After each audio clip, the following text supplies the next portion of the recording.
students. So yes, we are not together, but this is the best that we can do. So today we're going to be talking about a clock, okay? The things we use to tell the time. Now, even though we aren't together and I can't see you, but you can see me. So together, I want you guys to answer what I ask when I ask questions, and I want you to be interactive. Talk to me like I'm right in front of you, okay? I want you to try your best guess when I ask questions, and I just want this to be a fun time, like we're together in class. So, this is my makeshift clock that I'm gonna be using. This is all I had at home, so this is what I'm gonna use to talk about. So, this is what we call an analog clock. Most of the time, you guys see probably a digital clock, which is kind of like what we see on our phones or on a screen. It has just the numbers. It just tells us the time right away, but this is an analog clock. So, when you look at this clock, what do you see? What can you see when you look at a clock? Shout out your answers. Yes. So you see numbers starting at 1 and going all the way to 12. You see little tick marks all around the clock.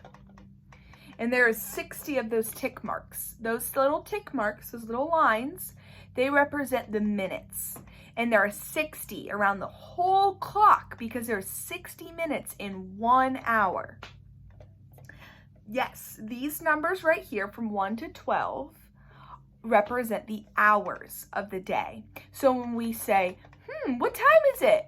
It's 1 o'clock, or it's 5 o'clock, or it's 12:30. It's time for lunch.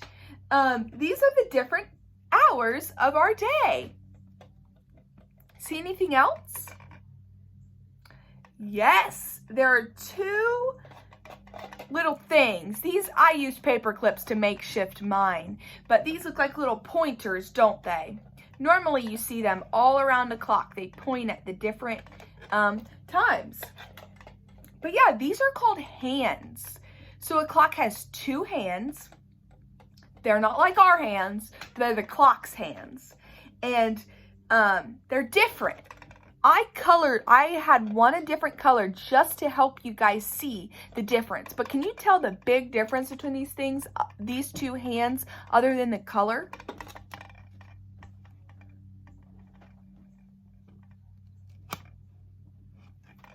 Yes, you're right. One is longer than the other. This green one is the longer one, and the silver one is shorter. That's how it does it on every single clock. The next thing I wanted to tell you guys is this whole thing right here, including all the numbers right here, this flat circle, this is called the face of the clock. Doesn't look like our face, but it's the clock's face. This whole this right here, this whole circle is the clock's face. So it has 2 hands and 1 face. So the next thing I wanted to show you guys is the difference between the 2 hands. So the clock tells us the hour and the minute, right? So when we say we go to lunch at 12:30, which we normally do, but we're home right now. But when we go to lunch at 12:30, the hour is 12. And the minutes is 30 minutes, okay? And so it tells us each of those things. So this clock, the analog clock, tells us the exact same thing. So the shorter one right here, the silver one right here, I'm going to move the green one out of the way because it dangles, but the silver one right here, that's the shorter one. That tells us the hour. So if it was telling us 12:30, it's time for lunch, this one would tell us the hour. So it would tell us 12. The next one is the longer one, and that's the minutes. That's the minute hand. So the hour hand and the minute hand. The minute hand tells us the minutes of that hour. So if we're going to lunch again at 12:30, this longer hand, the minute hand, is going to tell us the 30 minutes. So it's 12:30. So when a clock moves, have you guys ever looked at an analog clock before? If you haven't, pause this video and go ask your mom where the analog clock is in your house and go look at it for a second, okay? And then come back. So if you've seen an analog clock, it moves. So this one's just a play clock and it just dangles a little bit because I made it at home with what I had. But a normal clock moves. I don't know if you went and looked at it or not, but if you've seen an analog clock, these hands were moving. They're moving, okay? And if you notice, they only move in one direction, always. They never go the other way. They go one way. And if you looked at your analog clock, you probably saw which way it moved. It moves right. Both hands move right. And that is called clockwise. Makes sense, right? We're talking about a clock. It's going clockwise. So yes. So, since we talked so much about lunch in 12:30, I will show you guys what the clock will look like when it's at 12:30, because that's the most important part of our day when we're at school, isn't it? So if we're looking at the clock and we want it to say 12:30, this is what it will look like, okay? So, first, I'm going to take the shorthand. What's the shorthand again? What's the shorter one called? The hour hand, you're right. So this is where the hour hand will be, right at the 12, you see? Because remember, if we're looking for 12:30, these numbers are telling us the hour, and this is our hour hand. It's going to be pointing right at the 12, okay? So there it is, right at the 12.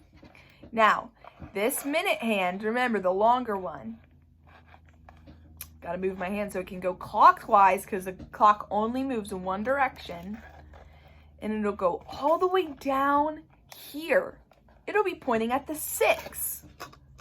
But what it's really pointing at is that little line right there. Because what do the lines tell us again? The minutes. The minutes. And how many are on the whole clock? 60. Because there's 60 minutes in 1 hour. So this is what the clock will look like when it's 12:30, when it's time for lunch. And when we look at these little ticks, we could count them, but I'm not going to count them to save time. But if you guys would pause this video and count the little ticks for me all the way from the 12 to the 6, right here. We want to know how many ticks are right there, okay? So I want you to pause the video and count those for me. Perfect. So if you counted them, there is 30 tick marks that reach the 6. So that tells us 30 minutes. So it is 12:30 and it's time for lunch. Okay, we'll talk more about clocks in the next few days, but I hope that this helped you guys learn the basics of an analog clock. And if you have an analog clock in your home, I encourage you to go look at it, especially when you know that that it's at a certain time. So if your mom says it's 5 o'clock, it's time for dinner, go and look at that analog clock real quick and see what the hands look like when it's 5 o'clock and when it's time for dinner. And when it's time for lunch at 12:30, go look at that clock and see if it looks like this. Okay? I miss you guys. I'll see you later.